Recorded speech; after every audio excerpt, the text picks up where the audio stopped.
Welcome to Well Read. I'm your host, Justin Chapman. We're at a very precarious point in the pandemic. While it looks and feels like we're in the home stretch, victory is not guaranteed. Among people who are vaccinated, deaths and hospitalizations are plummeting. Among people who are not vaccinated, cases and deaths are rising. What those people who are not going to get the vaccine don't realize is that once a majority of the population has gotten the vaccine and we open everything back up again, the virus is going to run rampant on those unvaccinated people. Unless they continue to essentially quarantine, which I doubt because the Venn diagram of those who flouted the lockdown rules and those who dismissed the vaccine are like the same overlapping circle, they'll be the only ones out there who are unprotected. Why do that to yourself?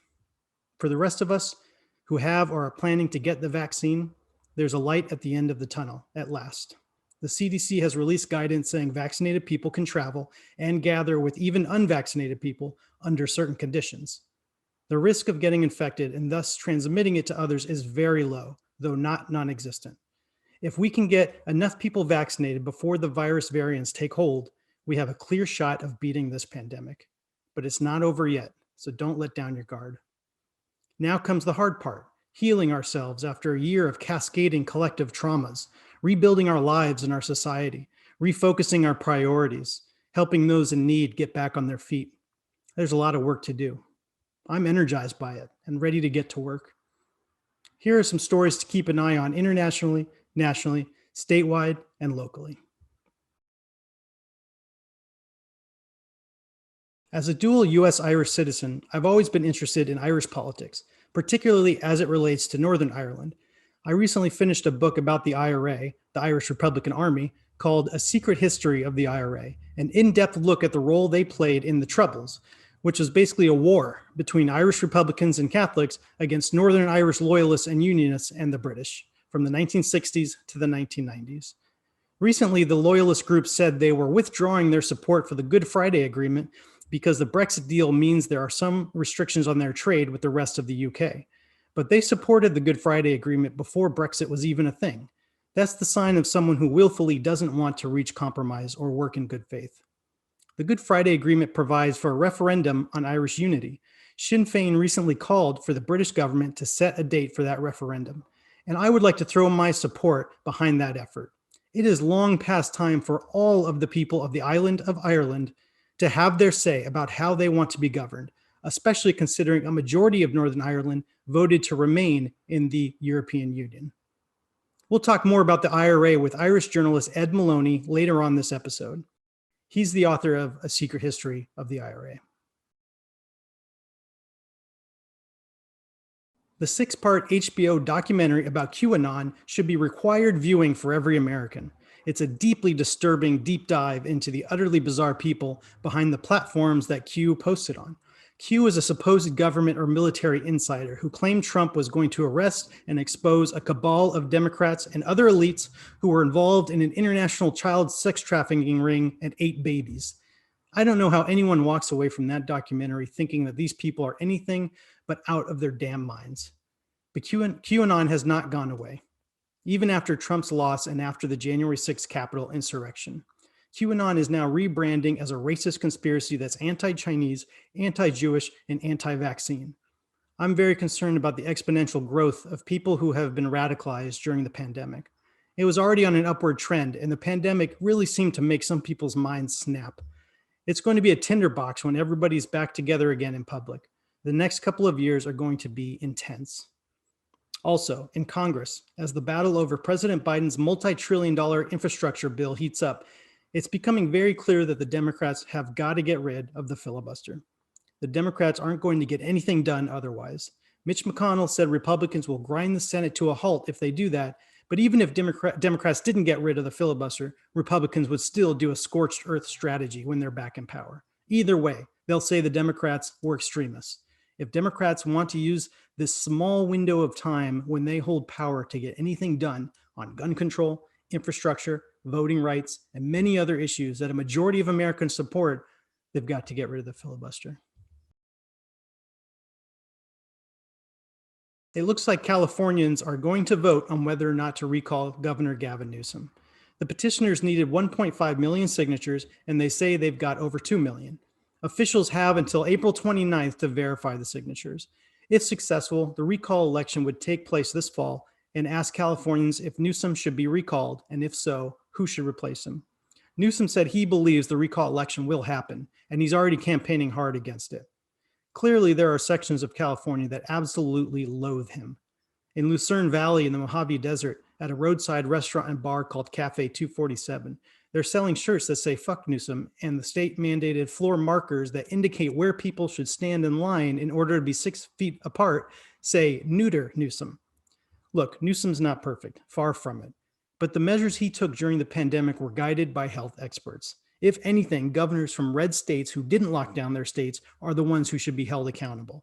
A new survey from the Public Policy Institute of California said that if a special election to recall Governor Newsom were held today, 40% of likely voters say they would vote yes on removing Newsom, while 56% would vote no and 5% are unsure. This is a big waste of time.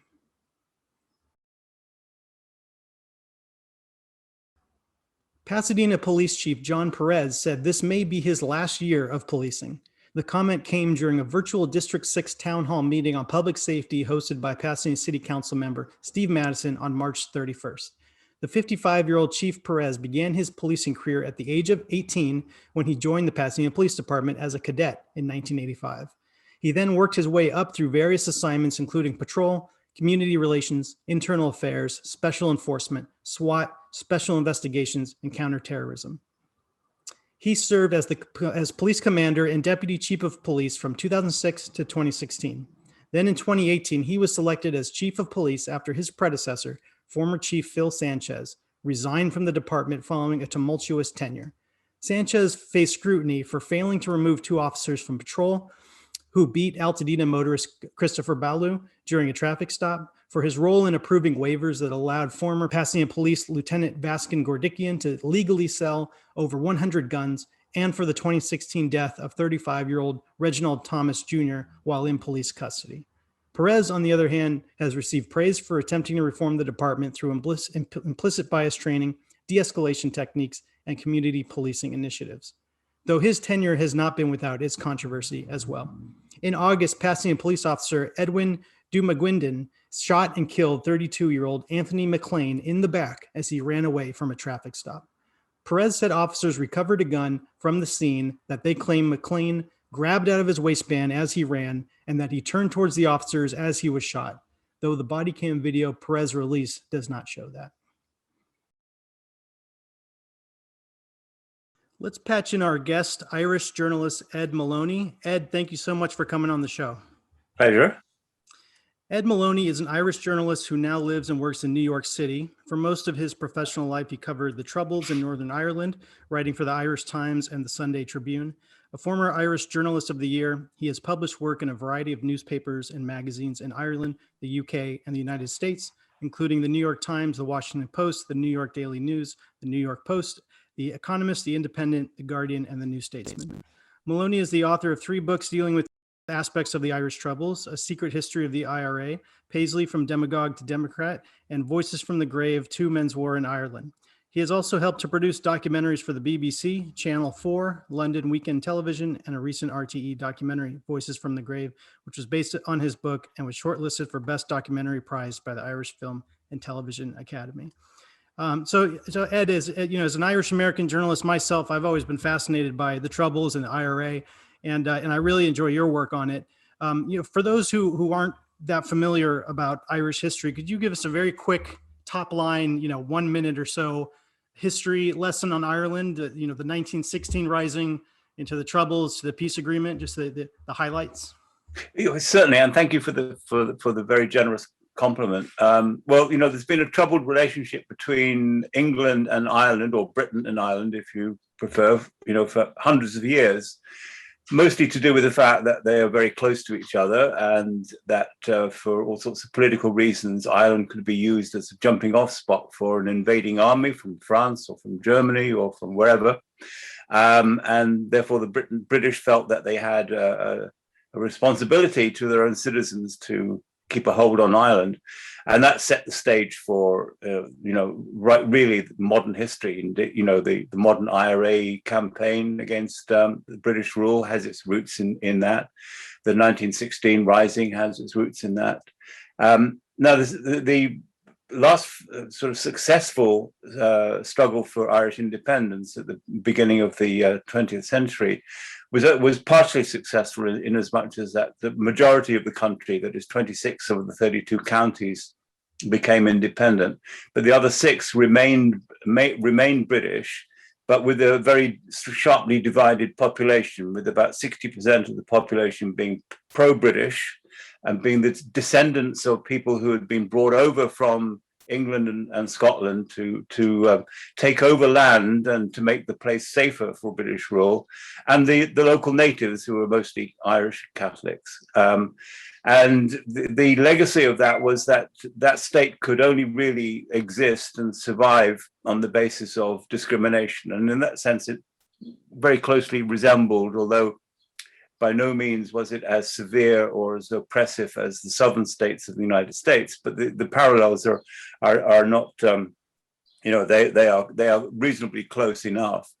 So it was a state which was unstable from the very beginning, because there was a very strong, large minority which was, if you like, oppressed. And there came a point in time when, the Catholic population developed a more affluent middle class that demanded more of life than their parents and certainly their grandparents. And that took the shape, as it did in Deep South, of a demand for civil rights. One man, one vote, one man, one job, one man, one house, et cetera, et cetera. And the pressure was then on the Unionist government to concede to those demands. And of course, they were either unwilling or unable to do so. And that set the stage for violence in 1969, out of which a long dormant IRA, which had, last seen real serious activity back in the 1950s, and then for only a few months, suddenly became a major player. And it became a major player primarily because of the violence that was meted on Catholic neighborhoods during that time. And the IRA came out of that and grew in strength and popularity to the point where it eventually has secured a place at the negotiating table with both the British and the Unionists, which is where we are now, more or less. Right. And I really loved your book, Secret History of the IRA. How did you get such behind-the-scenes access with this very secretive group? Well, don't forget, I've been working at this story for a long time. So, I had obviously met quite a few people along the course of my work. Secondly, the peace process was not wholly welcomed inside the IRA. There was a very, very large, in fact, the majority of activists, the majority of gunmen and gunwomen, those who took up weapons for the IRA, they were opposed to Gerry Adams' peace process. The support came from the wider base, the Sinn Féin base in particular. Now, when you have a situation like that, where there's a division, there's always people who want to talk. And, that's where we journalists make our living. And I found that period,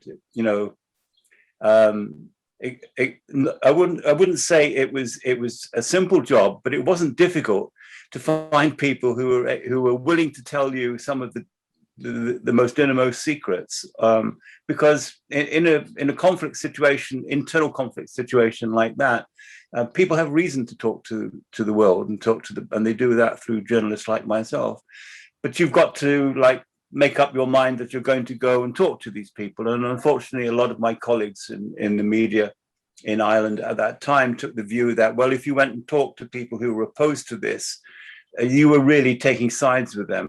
I saw it slightly differently, or very differently, in fact, which is that, hang on a sec, these are the people who are going to give you documents and are going to tell you stories, and they're going to tell you what's going on. And that's what you're about as a journalist. This is what you're supposed to do, for God's sake, But there was an enormous amount of resistance to that within my colleagues, Yeah. Yeah, and I mean, subjectively for me, it seems like the British and the Unionists almost created this situation in the first place by being antagonistic, attacking Catholic neighborhoods, and then the IRA came out of this need to defend themselves, basically. Yes. Yes, they were a defensive group. Right. Yeah. And it seems like if the police, the military violence, wasn't so harsh against the Catholic communities, the IRA likely wouldn't have grown so big. I know you have your reporter hat on, but you've studied the situation up close. What is your perspective about not where the blame lies necessarily, but about who actually started the situation in the first place? Well, I mean, it's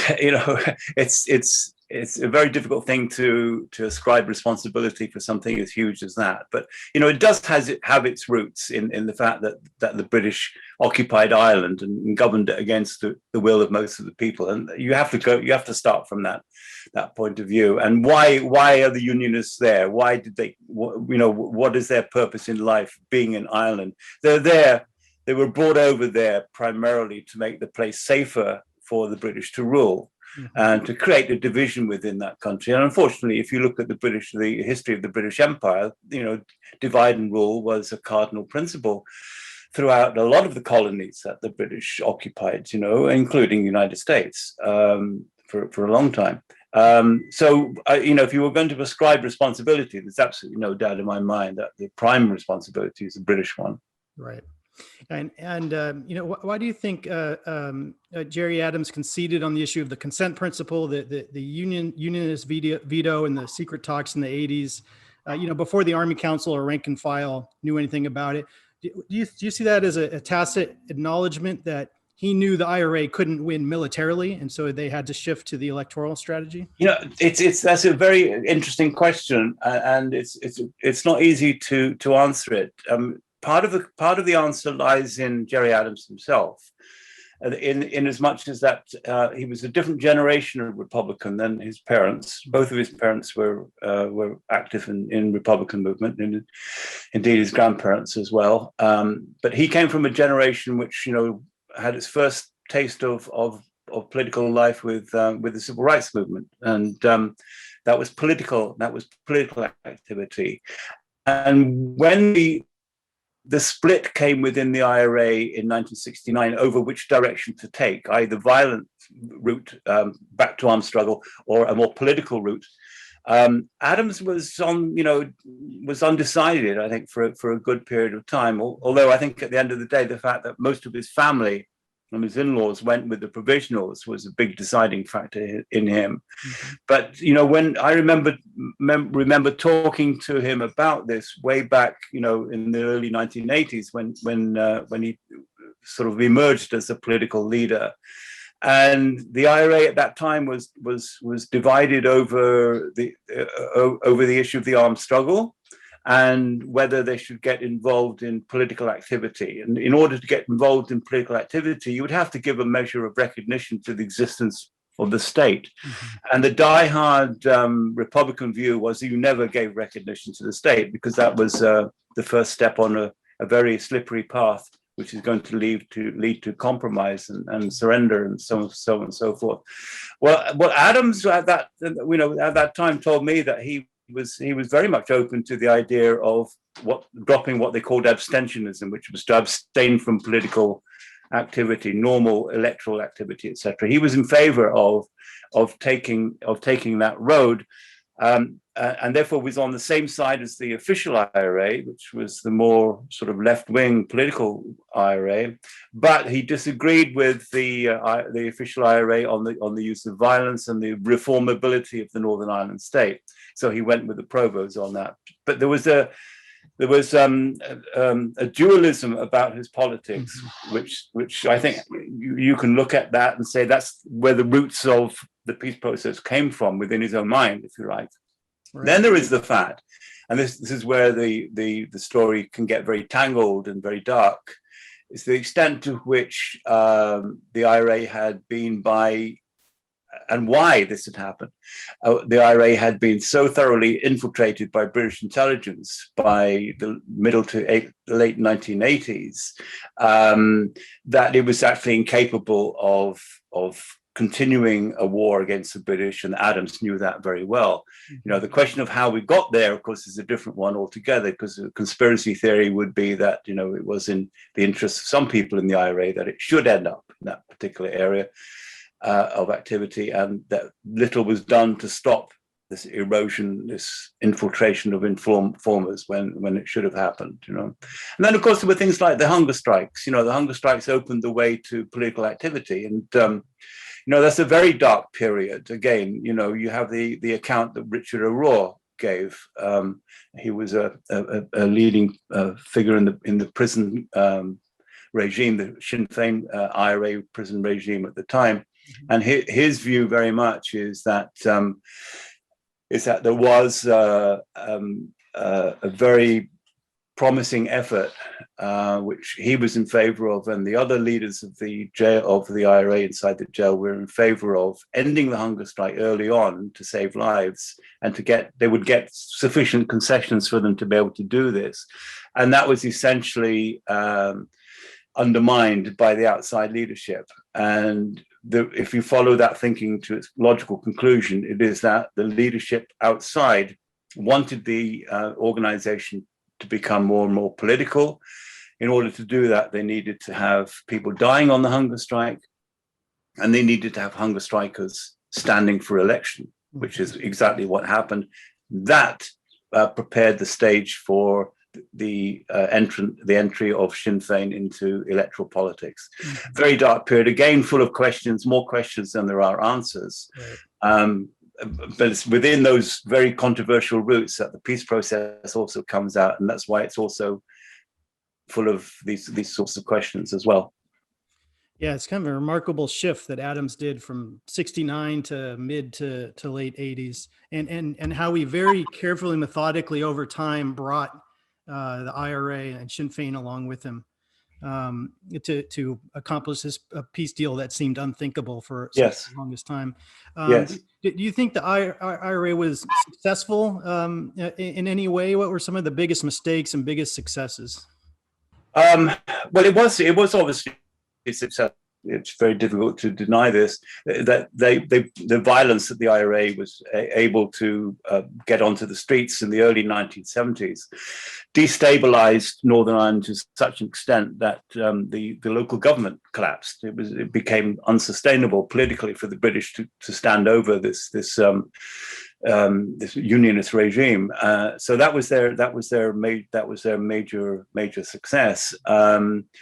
Their mistakes have been multitude of mistakes. Use of the bombing campaign, for example, killing civilians. Look at some of the turning points in the peace process. Enniskillen was one of those, when those bombs went off on Remembrance Sunday, killing a lot of people who were just gathered to remember their war dead. And these are sort of like a sacrosanct occasion for both sides in many ways.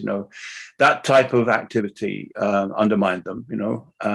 But they also raised all sorts of dark questions about who authorized and why this was authorized and why that was authorized. And these are questions which we'll probably never get answers to. Mm-hmm. And have you talked to Adams about your secret history book? Does he think it's an accurate portrayal? No, we haven't talked about it. No, in fact, I've had very little contact with the mainstream provisional movement since the book came out. Who do we know who do you think betrayed the ex-son, and talk about that dynamic for a little bit? Well, you see, this is one of these intriguing questions. If you read A Secret History, the first chapter is about the loss of the Excellent. And with the loss of the Excellent, the IRA lost its last military card, if you like. The contents of the Excellent, were larger and potentially more violent than anything that had been brought over to Ireland from Libya prior to that, and yet it was all lost. So it was the big haul for the British, and it was undoubtedly it was betrayed. And if you speak to people who were involved at that level in the IRA at that time, they will tell you stories about how people like McGuinness was briefing people. This is Martin McGuinness, who was chief of staff for a lot of this period of time, and was also in charge of the IRA in Northern Ireland in the north during this time as well. He was briefing people he shouldn't have been briefing, people who organized, or parts of the IRA that subsequently were shown to have had informers in their ranks. Was that done deliberately? Why was it done? Why was there never an investigation? Normally, when there is clear evidence that an informer has been at work, there's an official IRA inquiry into it, which is, the heavy-duty thing. There was no inquiry into the loss of the accent at all. Why not? So all these dark questions. Very, very few answers, but those questions will linger.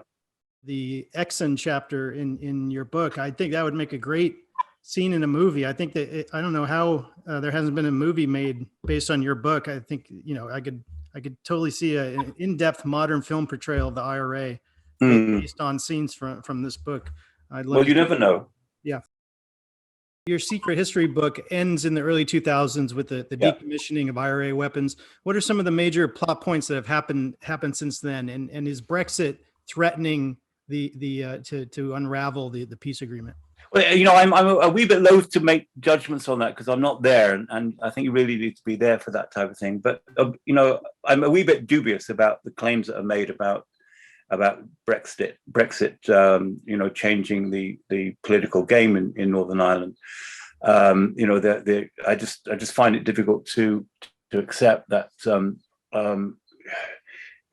the fact that the British are no longer in Europe is somehow going to influence in a very deep and meaningful way politics in Northern Ireland, because the roots of that conflict are still there, and Brexit is neither here nor there in terms of the history of the place.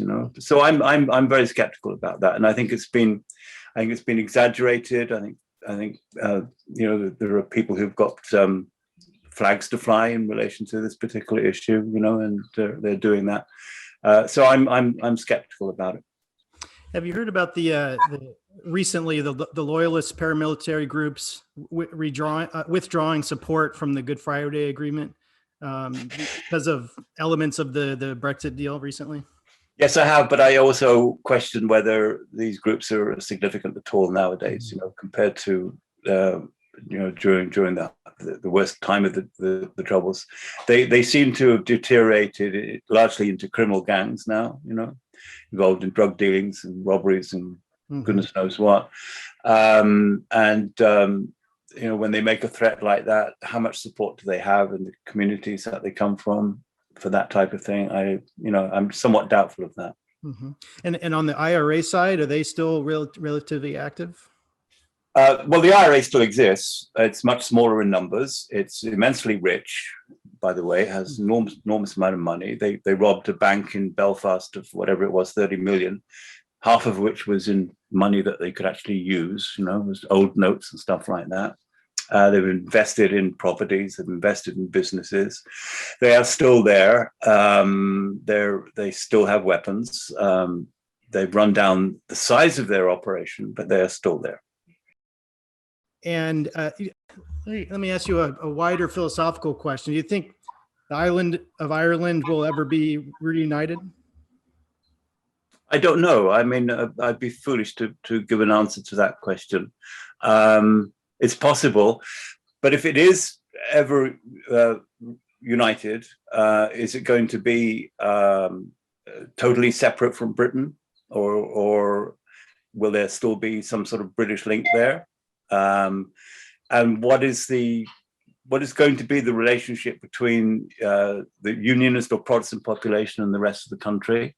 That has to be decided. So, because of the peace process, I think there's been a tendency for people to be a wee bit over optimistic about the future, and to neglect to recognize that the root causes of the problem are still there in many ways,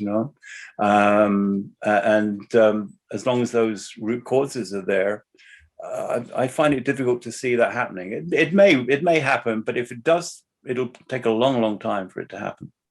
Well, Ed, thank you so much for coming on the show. I really appreciate your insights. My pleasure. Take care now. All right, take care. Thank you. Thank you all for tuning in. If you need recommendations for good reads, check out Fidel and Che by Simon Reed Henry, a dual portrait of the complicated friendship between Fidel Castro and Ernesto Che Guevara, and a chronicle of the revolution they launched in Cuba in the 1950s and 60s. How to Change Your Mind by Michael Pollan, which examines the latest research about how LSD, mushrooms, and other psychedelics are being used to provide relief and treat people suffering from conditions such as depression, addiction, and anxiety. And keep an eye out for his new book, This Is Your Mind on Plants, an exploration into the powerful human attraction to psychoactive plants, coming July 6th. Something Deeply Hidden by Sean Carroll, a theoretical physicist and cosmologist at Caltech, who has written several books that take extremely complex topics such as the nature of time and space-time and writes about them in an accessible and interesting way. This book is about quantum mechanics, specifically the ever-ready and many worlds theory, which envisions our universe as just one of numerous parallel worlds that branch off from each other every nanosecond without intersecting or communicating, which differs from the concept of the multiverse, which pictures many self-contained universes in different regions of space-time. And finally, check out Hamilton Morris's reissue of a pamphlet from the 1980s about psychedelic toads. Popular imagination has it that licking a certain toad will make you hallucinate, but that's based on incorrect media reports from the 80s and 90s. What really happened was an environmentalist, anti-nuclear activist, artist, and independent researcher from Denton, Texas, named Ken Nelson, writing under the pseudonym Albert Most, wrote and self-published a pamphlet called Bufo alvarius, the psychedelic toad of the Sonoran Desert, in 1983. He was the first known person to have gathered that specific toad, squeezed its venom out of his parotoid glands, then dried and smoked the venom containing the chemical 5-MeO-DMT that caused him to hallucinate, and his true identity was unknown until shortly before his death of Parkinson's disease in 2020. Hamilton Morris, a documentarian and scientific researcher who investigates the chemistry, history, and cultural impact of various psychoactive drugs, interviewed Ken Nelson / Albert Most for his show, Hamilton's Pharmacopoeia, on Vice TV, and subsequently spearheaded a reprinting of Ken's long-lost pamphlet as a way to honor Ken's contributions to science and his concern for the continued survival of the Sonoran Desert toad. Ken and Hamilton and others are concerned that too many people will seek out the Bufo alvarius toad in the Sonoran Desert in the American Southwest and thus lead to the depopulation of the toad. And they advocate for a synthetic version of the potent hallucinogen 5-MeO-DMT as a way to ensure the sustainability of the toad population. The pamphlet, now in its fourth printing, is a fascinating artifact of drug history. I believe the latest pressing is sold out, but keep an eye out at psychedelictoadofthesonorandesert.com for future pressings. Okay, before we go, let's check in with our Senior Toddler Correspondent, Sienna.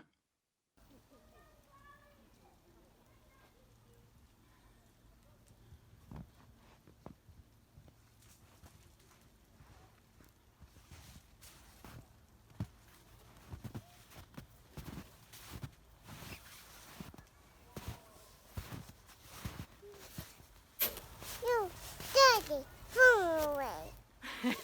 Phone away? Yep. Okay. Great advice, Sienna. Let's all spend a little less time on our phones and a little more time enjoying the stark beauty all around us. That's it for this episode. Thanks for watching. Stay tuned for new episodes of Well Read once a month. You can find this show on YouTube and the Pasadena Media TV channel. Check for showtimes at pasadenamedia.org or watch it on their streaming app. And stay tuned for a new show about Pasadena politics and news that I'll be hosting on Pasadena Media soon. I'm Justin Chapman signing off.